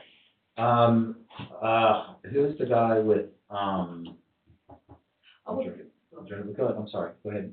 I will prefer to, I like what Kevin's thought process, but at the same time, I'm not really interested in putting a whole lot more work on an interim when we're down a position. So what I would like to see us do, if possible, can we go out there, I mean, the internet's wide open, we got 284 of them in the state of Texas, I'm pretty sure we can find a job description where one of them was advertised before. Take it and maybe 2 or 3 of them, present them to Ray and ask him then cross out what you do or don't do. Instead of putting the work on him, can we bring to him a couple of job descriptions and review it and say, well, this office doesn't do this or doesn't do that? And I'm not saying that he determines what he wants to do out of those job descriptions, but there may be I would recommend that we don't take the current job description and have him write do's and don'ts on it. Yes, we do. We don't. Yes, we do. Do we? I believe, Well, then just use it. remember, we asked, at one time, we asked for it's in our email. Okay. We do have a job description, so we will, Can y'all be real clear about what you're asking right now? You're saying current job Current description. job And description. you want me to, Is there stuff on there that have you one? don't do? Is there stuff on there that you Okay. absolutely do that's not in your and job then I can description? email that out to you guys, Yes. blind copy, yes, sir, that's fine? yes, sir. Okay. Sure. For further clarification, we're talking job description, we're not talking about a job posting. Correct, just the description of performed duties. Yeah, my understanding was this was not just confined to the search for the chief appraiser. This was something we wanted to develop as a, within policy, right? Absolutely. Okay. That we wanna have some idea, and it also gives, it's just, to not have a working job description, I think It seems a bit odd. it does seem a Let bit me, odd. let me just check and see what we have. Okay, so, go ahead, I'm sorry. No, I'm just, I'll make a motion to create a subcommittee that does not include our current interim chief appraiser. We have to name the two board members though. motion to. And create- so I'm gonna make a motion that we create a subcommittee, that I'm gonna, would we like to talk about who we'd wanna have on the board? I'm about to put a motion that puts Nikki and Colleen, in charge of the, in charge of the job. I'm not being sexist. No. I just really think that with both of your experience, you within the police department doing this, and Okay, so the motion is, I don't know yet, before I make it, I wanna make sure that, Who, would any of you recommend as another party to serve on that committee? It could be someone outside of, the appraisal district, it could be just another citizen, another, not necessarily government official from our taxing. Is there anyone you would recommend as another party for the committee? that's actually that's a good question. Do you have anybody in mind? No, it just. That's good. That's fine. No. Well, I don't know, I know we're trying to streamline this. I mean, another way we could do it, because we're limited to only 2 board members because we don't violate open meetings, but we could do this in the confines of a workshop. I mean, I don't wanna put that on anybody, I'm just floating that as an idea. I mean, realistically, if you did it as a workshop where it's just kind of the 2 board members being limited to that, and then whoever else wants to have a say, I mean, it could get out of hand, but at the same time, if you end up with 4 or 5 people in a room, that could streamline the whole process, make it go a little quicker, and then next time we meet, now we have a deal to take up and adopt. Also open then as well. By workshop, I mean us as a board, Yeah, but it's- in total. Oh, okay. You know, and then we could solicit information from our chief appraiser, ask him questions, it would all be part of an open meeting. Sure. But it's whatever y'all wanna do, I mean, I'm cool, whatever, just floating that idea.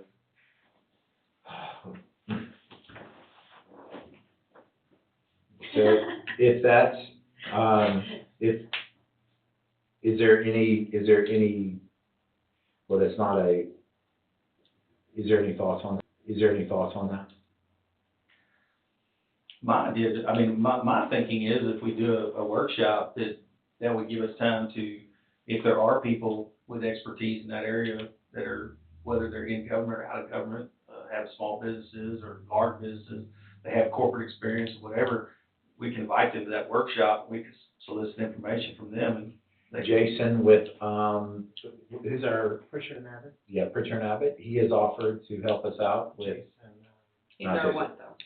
Jay, we contract out certain appraisal, services to a company called Jason Driscoll. We contract out several of our appraisals, industrial, mineral, agriculture. We contract these out, and this is the company that we contract out to. They're all across the state. So like we can invite him to, he lives locally too, so. that way, it's an opportunity for us to capture that in video and audio for posterity. People that want to know, well, who came up with this? Well, here you go. You could use a whole deliberation. I really like that. All right, So we don't need a committee to create that for us before a workshop? 'Cause that No. won't seem like we No, might. no, yeah, no. Would you like to put a motion on the table? Would we? No, I was gonna do the research and put it all together at the workshop.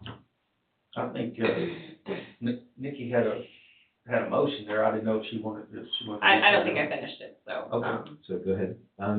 So the question is, I guess, do we need to have a subcommittee? A motion on the table. What's the motion on the table, ma'am? I'd like to make a motion that we create a subcommittee to, we're gonna create a subcommittee compromising of, Jason or, Pritchard and Abbott, representatives, Nikki Yarnell and Colleen Quattlebaum to study, deliberate, and create a job description to be delivered to the appraisal board for possible adoption and publication to the public. Before we get a second on that, I want a clarification on your motion, Okay, that is a motion to appoint the two of you and request that you work with an outside.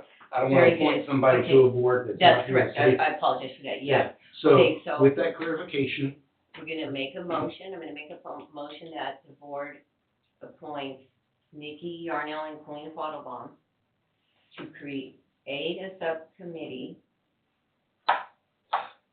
and invite Kevin, Nutter, Jason Driscoll okay, from P&A to participate, or another representative. or another representative of Pritchard and Abbott to participate, to study, deliberate, and create a job description to be delivered to the appraisal district, to take board for possible adoption and publication to the public.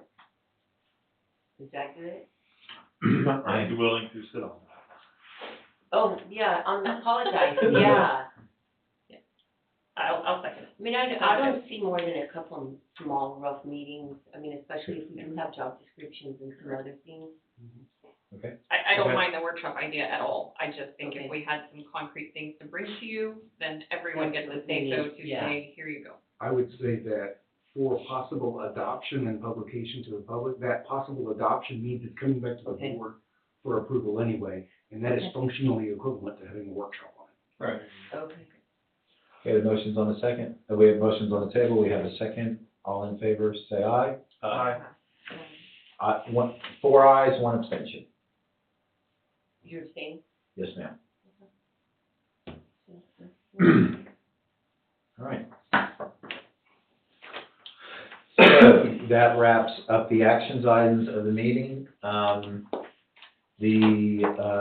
gonna move on to the non-actions item, the motion on the table that we hear the chief appraiser's report. 2024 preliminary financials before the audit, and then an update on the methods and assistance program. Yeah, how's everybody doing on time? Are we okay? I have a 5:30 school board meeting right after this, so, but you've got 13 minutes. Or, 2-minute drive. Okay, fair enough. But there's no action, I can leave. So for the financials, it's really just if you guys have questions. I put some notes in here. Just looking through it, I had to ask some questions from Nancy just to make sure I understood all the little items and, the percent over and stuff like that, and more under. But if y'all have questions, go for it.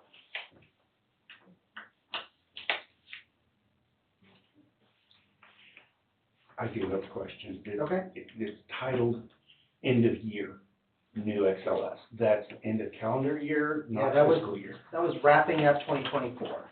So we wrapped up 2024. This document is considered preliminary per pending audit.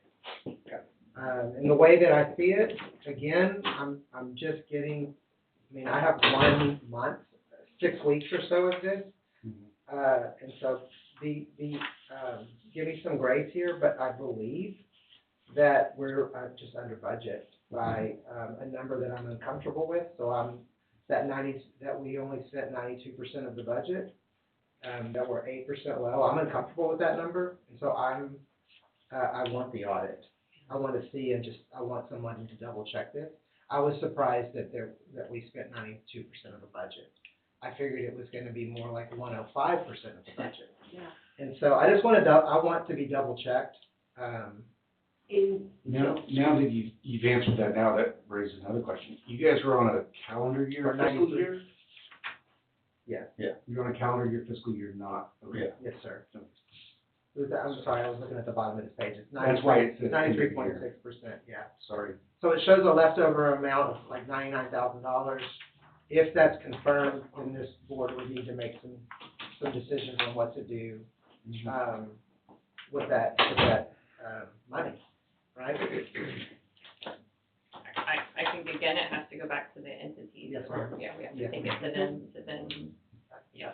I just was saying, all I put in there is just, this is pending the audit. Cause, I'm a little bit uncomfortable telling you all that we spent, 93.6%. Go ahead, I'm sorry. Go ahead. Is our budget anywhere online? I couldn't find it. No, it's not. Okay, so, Okay, I don't know if it has to be, I was just curious. No, I don't believe it has to be published. I will find out about that, though, that's a good question. okay, so one thing that I have noticed so we have telephone costs, okay, that you're saying is only 75%. No, I don't mean you, but in general. And then we have utilities. Are utilities not considered or is telephone not part of utilities? It could be.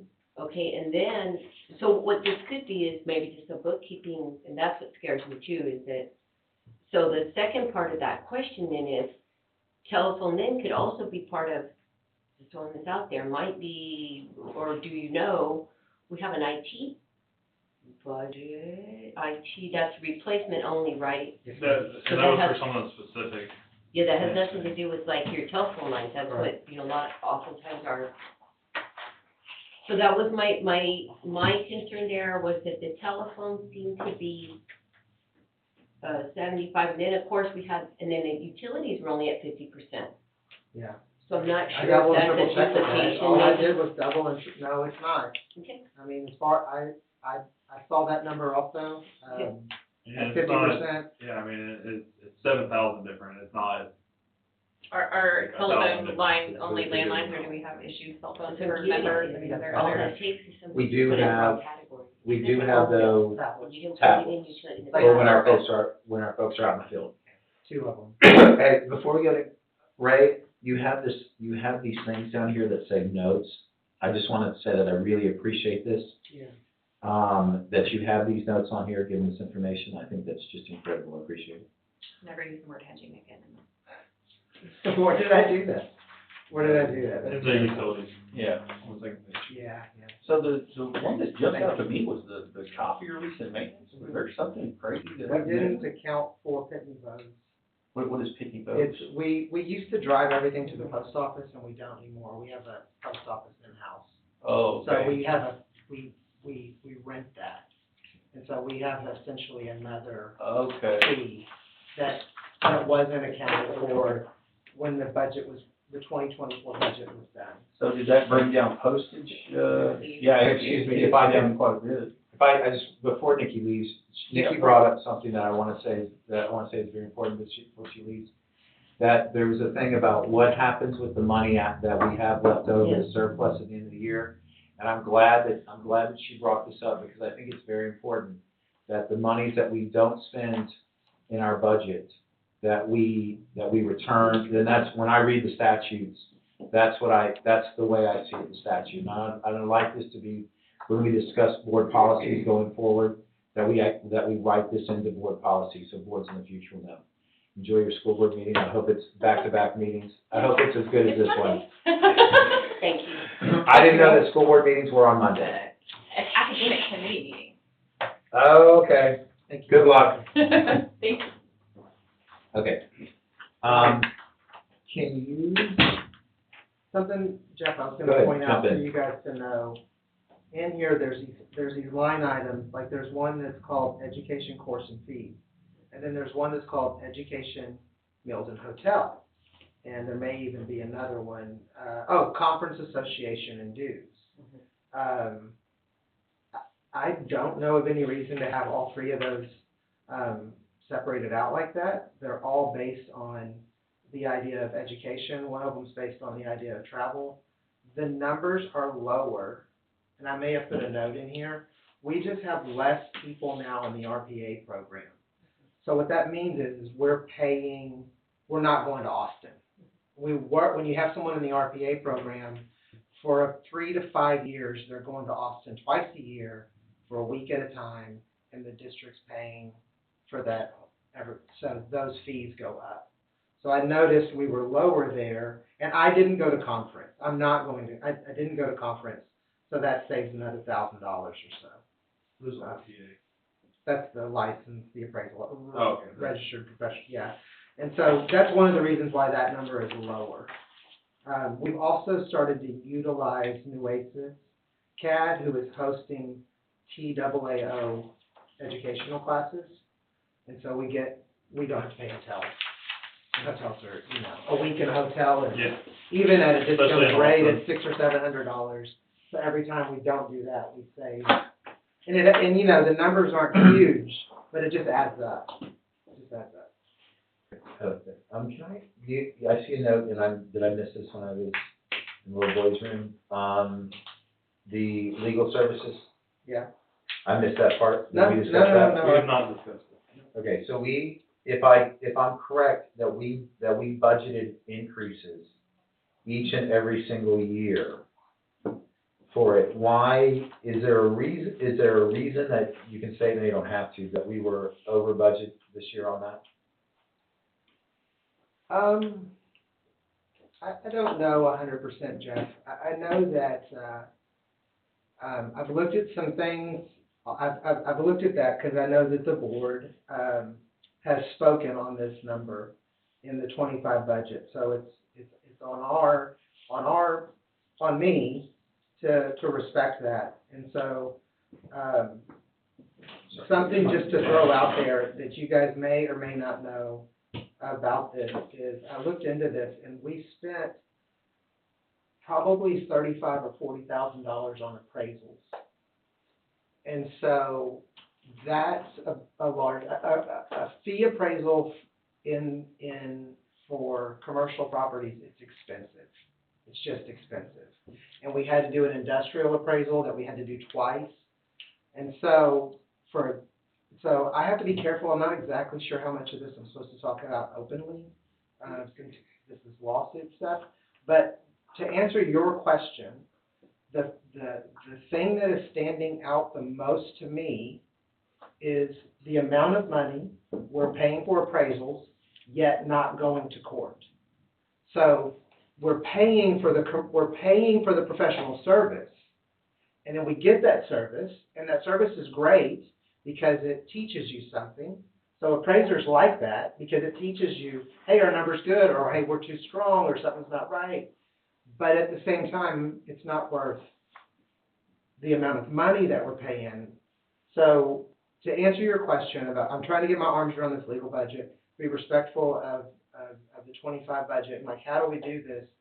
That's the thing that's standing out to me, is the process. Once you get into litigation, there's this idea of like the train is going down the track, and you've got to be bold in there to get it to slow down, because everybody is just like, well, it's time for this, and you've got 2 months for this, it's supposed to be submitted to the court, and it needs to be done right now, and there's this process. And I would just remind you guys that we're being sued. We're not suing. Correct. So. Is there, you mentioned that there's a difference between, that there's appraisals that are wrapped up in this number. Correct. Should we actually have that as another line item in legal services? Because it really, that's a separate line item because it's really not legal services, or? Those are appraisals that are gotten by the attorneys in the process of litigation in order to try to help win the litigation. As like expert. It is. So There's this big debate in appraisal districts, guys. There's this big debate about, can you go to court with your own appraisal? The answer is there's no debate. If you go to court with the appraisal district's appraisal, you're gonna get beat up in court a little bit. You're gonna get beat up a little bit. I get that, but what I can't get around is that we're paying for the commercial appraisal, but not going to court. And so that's a little tricky. Well, it's used in settlements and whatnot. It is, yes, sir. When you're throwing numbers out of $30,000 and $40,000, and I get it's not going to court, how much in tax dollars are we talking about saving with this stuff? Like how many more tax dollars are we collecting if we do this appraisal and go down this rabbit hole? Like, are we collecting $500,000 extra in taxes, or are we collecting? Then why are we doing it? It's really tough because, well, but let me just, you guys, we have a lot of legal minds in here. Don't look at me, please. Well, sometimes you have, if you don't start standing up for yourself, people start to really prey on you. I get that. And I know I'm being recorded right now, and there's other law, but they sense, they know. And so it is there's this give and take going on about when you have to know to stand up for what's right. But to what you're saying, I don't think it ever is in positive. It feels, always negative. It feels a little, and reviewing the billables that I reviewed last year, and a lot of the stuff, it feels a little like we are a little overzealous in holding our position. Like, I get it, y'all have a job to do to meet the MAP standards, but if these big commercial sites are coming up with reasonable stuff, instead of spending $160,000 in legal fees, I mean, there's give and take in a community, you know? I get it, man. If we have a reasonable argument, I get at some point you do have to fight the battles. Well, let me give you guys an example of something that's stressful. Let's imagine that there is 100 businesses of some sort. And of these 100 businesses, 4 of them protest and 2 of them sue. One guy says he's super reasonable. He's just like, look, I'm suing you, this thing's not right. You look at it and you go, oh yeah, you're right. This is done. The other guy is super unreasonable. When we settle with that, we're treating 99 people wrong. Even though it's the right thing to do financially for everybody, for all the taxing entities, for everybody, they're going to pay less money, our legal budget's going to drop, but we're going to sign a document lowering a value that then treats the other 99 people who are running the same business in a different way simply because they didn't sue. And so that's a little stressful. That's just a little bit like, when do you know when it's time to just, this is enough. And so like when Kevin, when you say y'all are a little bit overzealous, I don't disagree with that statement. I don't. I think I understand what your point is, because it's all I would say is the point in which you make that decision to settle is hard. It's hard to know exactly when to do it. And there's one other thing that I'll just throw out there real quick, Sure. is I'm preaching to the choir here. There's a lot of legal minds in this room, but let me say from my position, one of the things that's not the most fun is being sued. Now you're in a lawsuit, and it works at its own pace.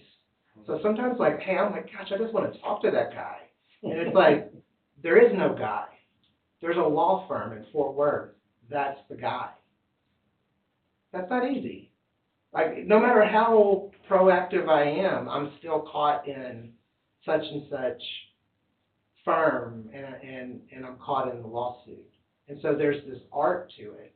What I feel like I have learned, and what I'm not okay with personally, is I'm not okay with the idea of spending tons of money on appraisal. It's not even going to our legal counsel. It's going to an appraisal, but we're not using those appraisals to defend anything. Those appraisals we're still ending up settling most of those accounts. There's a few exceptions over the years, but for the most part, and at the very same time, I can't just be thin-skinned. I can't just say yes every time. I'm talking a lot. Don't those appraisals, though, don't they have at least some value moving forward as sort of a baseline? Absolutely. They're so informative. They're so good. They're so informative. There's some guys out there that do outstanding work, and they're full of information, and we love them. Mm-hmm. especially a good one. A good one is just so good. It could last you a couple of years. A really good commercial appraisal is super good for us. But it is, in the idea of this budget being high, I have to at least tell you guys, a lot of this number is actually the service that we're paying. I cut you off earlier, I'm No, sorry. you're fine. I feel like I'm getting a little off topic, so. No, it's okay. I love talking about this because it's important. I really do believe this is important, and it really is a big, it's a lot of work. It's a lot of work, right? It's something that I want to be good at, and I think we do a pretty good job with it. The art of knowing, and some people are reasonable and some people aren't. I can't get past that. Sometimes that simple little thing of when you meet someone who's reasonable versus someone who's not, the unreasonable person can really take you for a long ride. Well, and that's where, I think, to me, this is where I think making the right personnel decisions from a board perspective, who we hire as our chief appraiser, this is where it has trickle-down effects. I think trust me, I'm the worst guy in the world. You would not want me running this office, because everybody out there would be pissed off, and nobody would settle. But there is a lot to be said for people feeling like they're getting treated fairly. There are people who can walk away from lawsuits, and the judge has split the baby, but both people can walk away going, well, you know what, I didn't get everything I wanted, but at least I was treated fairly. I mean, I wasn't shouted down, I wasn't talked to like a child, and the settlement was at least within the realm of fairness. And so I think that goes a long way. Personality has value, and that's where I'm excited about where we're headed. I really think that that's going to be a plus for us. Yeah, I wanted to make, when you said, that we are aggressive, I think a better way to put that is that we have been aggressive and that zealous. We have been like overly zealous. Can you just expand a little bit of like a little more about what you're thinking? Because Well, I mean, my biggest, and I'm gonna deviate from that a hair, but I get having expert opinions, but if we're spending that much on appraisals in these lawsuits, we are supposed to be the experts. Mm-hmm. Yeah, I've talked to our attorney about it. Our attorney's on board with it. Like, he's not, I was a firm, and I've told them, like, hey, we may just go with our number. And You're the one putting it out there. Exactly. If you're willing to put it out there, you ought to be able to stand behind it. I don't disagree with that idea. I don't know. As far as like how being embarrassing it might be. overzealous on the court cases, we're spending all this money in litigation, and I mean, my biggest problem with it is that law in a lot of aspects is a game of how much is, like you said, how much do you let people walk all over you, how much do you bluff, how how hard do you go on this guy versus this guy. It's all a game, and you have to play that game. But how desperate do you look? How fast do you respond to every call, everything? right, It's all in there. It's all found in there somewhere. Yeah. and my only point with it is seeing. I'm disappointed that the budget is that $15,000 over is a substantial amount in my mind, and we ought to be able to bring some of that under control. Well, I could be, yes, I hear we're you. gonna have to, because we budgeted $100. $60,000 less than what this was. I'm interested at some point. I mean, not that we need to publish this, I don't think, but I'm kind of curious as to when you get these appraisals, what the delta is between our number and their number. I mean, if we're kind of tracking along with them, I mean, that's good evidence too. It is, and we're often a little bit under them. But it costs so much money to see it through to the end that the taxing entities lose all the revenue they could possibly gain. And there is this thing, and this I'm very cynical about this, but I do believe it's true. Once something is a lawsuit, this is not about value anymore. This is not about, you get an appraisal and says this is how much it's worth, and you can prove it all day. The opposing counsel doesn't look at that and go, oh gosh, you're right. Oh, that is that. They're just going to tear that document apart. And it's not about, as much as I want it to be about who's right, who's wrong, whose value's right, whose value's not, that's not it at all. It's It's just not even close. I wish it was that simple. The one place that we sometimes will be off is in equity. It's in equity, like when the fee appraisers don't do equity comps very often. They don't have to. And so they do equity comps on a cost system that's a little weird. But, that's a property tax issue. That's just, you know, most people don't have to do that. And so sometimes, I just want to be upfront about this. Sometimes our market value will be proved true, but when you look at it from an equitable standpoint, it will not stand up. That does happen. Yeah. Certain commercial, institutions don't comp well from equity because of depreciation and stuff like that. Well, that was my argument when Caterpillar went into Victoria. I told the people at the appraisal district, I said, what's your comp? There's nothing within 100 miles of there that's a comp. So when they come in and say our number's a third of what you say it is, what's your comeback? You know, and that's, when you invite that into your community, I mean, that's the chance you take. And us being small, we have that challenge perpetually if we step outside of residential seemingly. So, Absolutely, yeah. It's a tough one. I know I've talked around a bunch of stuff there. I hope I was clear on some of it. Yeah, and, what I hope is that going forward, given monthly financial statements, is that we'll be able to track where we are much better at each month with what our legal payments are and where we're at. And we'll be able to, and it will also give our chief appraiser a much better idea of where we are within the budget, how much we have left to spend, where we're being over, where he needs to pull back or whatnot.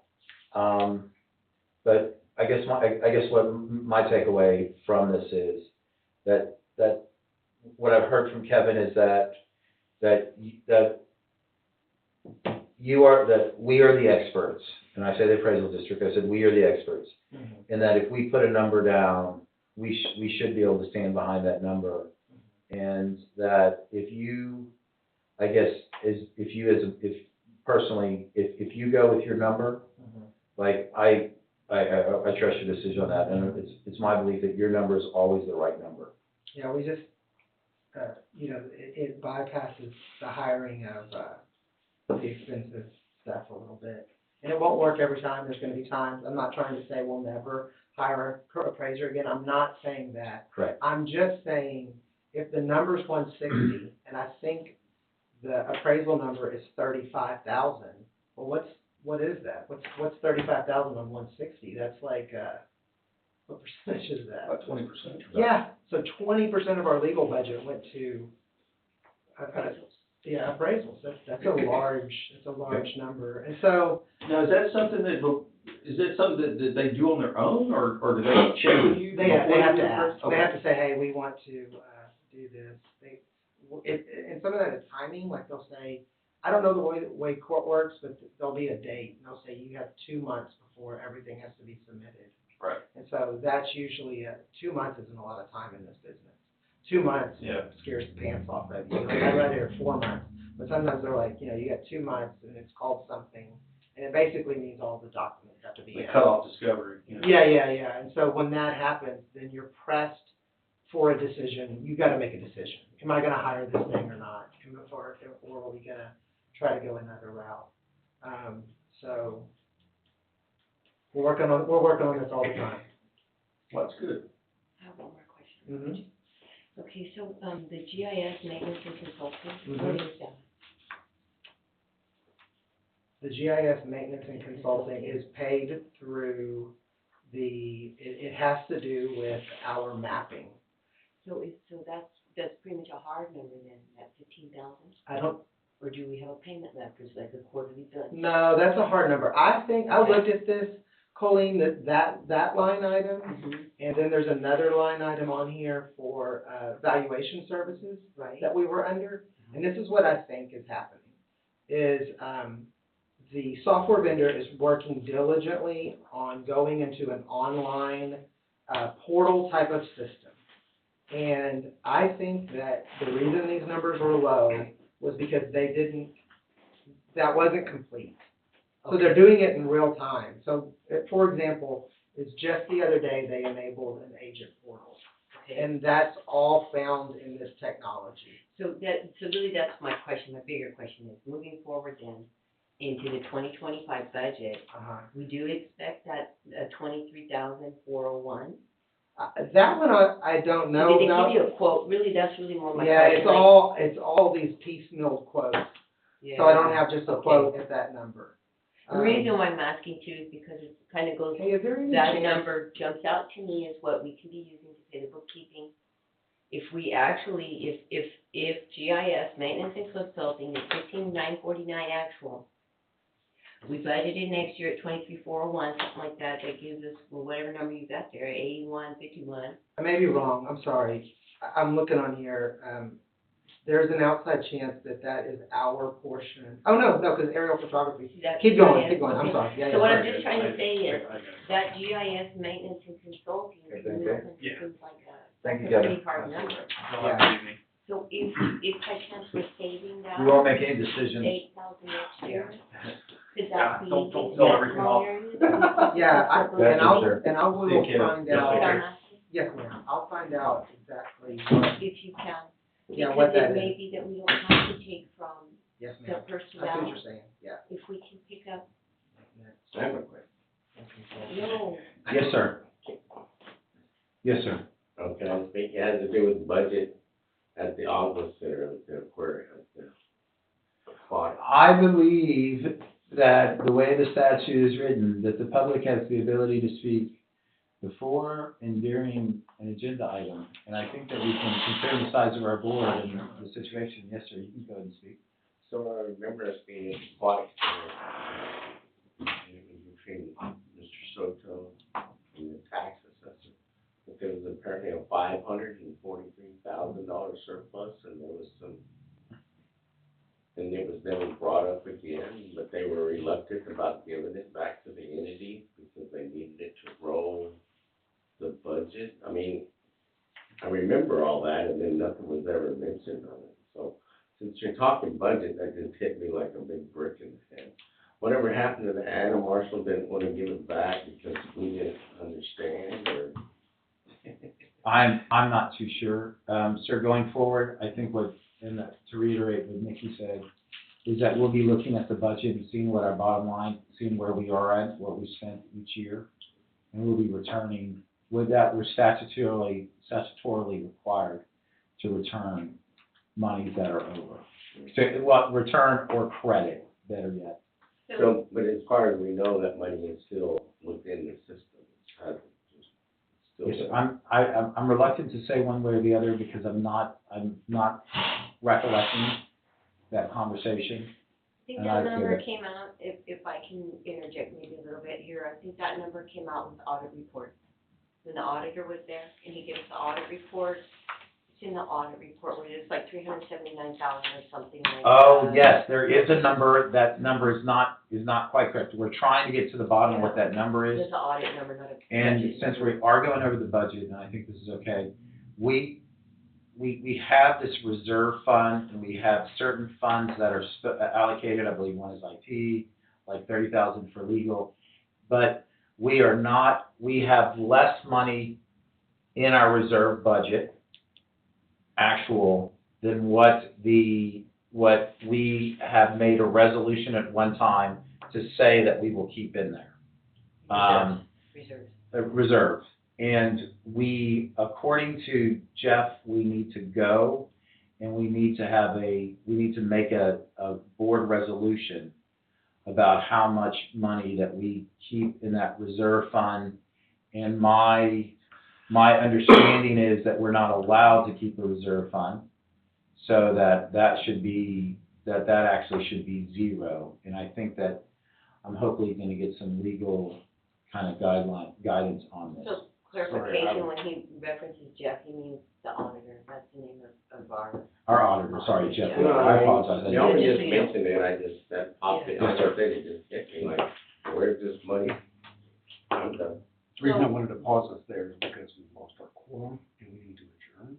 Okay, We're There you down to 3 out of 6, Yes, that's right. and we no longer have a So majority. maybe you would check that and see if Okay. maybe we can pick up bookkeeping money. so I make a motion that we adjourn. Can we do that? Whatever, We're adjourned. I know that, 5:49. and I know we're adjourned at 5:49. I know you didn't get the time to get our map stuff. Yeah, we talked for a long time. And we did, and I believe, I just want to reference, going forward, I want you to look at, there's an email within the documents that Yes. I have provided for you, and I think this is a good email and good going forward. I noticed we ran a little late, maybe I should have done this a little earlier. The meeting's adjourned, but I really am happy with the conversations that we have on this board. I'm happy with y'all's input. I watch a lot of other boards that go on in our community, and I don't see there's any sort of, this sort of give and take, this understanding. You've also been great for like being and talking to us, and I don't see that a lot. I don't see that a lot either when it comes to the administrative officer. So I appreciate that. I appreciate y'all. I appreciate what Nikki has brought about this budget amendment thing, about how we need to do it. I want to make sure that at the end of the day that we are in line, and we are following the law as best we can. So just thank you guys for all your time. Can I'll try by tomorrow, let's say, to get the minutes out, but to make sure that that we all are in agreement of what the subcommittee ended up being. Yes, ma'am. So anybody wants any changes on there, write them on there and get them back to me before we. Okay. Okay, is that good? That is good. Thank you. Thank you very much. Larry, thank you for being here as part of, a member of the public. Thank you, member of the public, keeping Yes, us. Sergeant at Arms. Ray, I'm glad you stepped up. Oh, thank you, Yeah, appreciate it. good job. I clapped a little bit, I don't know if you caught me. Yeah, good I'm job. glad you're doing it. And I was glad to hear, Joe Rikers bringing some things up. He's kind of that outside person wavering around out there, you know, he's, one of 88 in all of Texas. Yeah, and we have it right here. And, he brought that to my attention, and was very happy with your performance. Oh, well, thank you. Feedback he gets from you. So, very Yes, good. sir. All right, And as don't- always, Don't thank you, forget sir. anything, there's a phone right there. That was mine. That's yours, there's that phone over This there, one, this is all me. and the door's unlocked. Good job. Thank you, Ray. Thank you guys. Right. Thank you, Ray. Yeah, appreciate it. Good deal, sir. Yeah, Love you it. bet. This is the original. Happy to hear that. Can I trade you an original for a copy? Yes, sir. Good, we're all good. Or do you want me to keep the original and call This it? is mine. Corrected. No, that's not mine. I think that's theirs. I think that would be best, because if there's any other questions, you Yeah. can work that out with them. Perfect. No, ma'am, it's just one of the extra ones. Thank you. All right, Thank you, guys. all right. Good meeting y'all, thank you. If you guys are walking around with that document that has people's names and their salaries and stuff like that, just be mindful of it. Yeah, You know. nobody's asked me, and I'll show you. Yeah. I mean, I guess it doesn't matter a whole lot, but. When I tested wells, I had new customers Mine. time They and do. say, oh, well, has anybody come over here and asked you what the flow rate is, whatever? I said, unless you tell me, And the reason tell me why- everything's tight hole. Like, that's just my fallback, you know? I worked in the Everybody's on a budget need to director make for it. you guys, Mhm. and, So names, that's salaries, That's only, everything are. yeah, it's the only in power I have library. up here. I What does that gauge say? What does that meter say? Public budget. No. But that just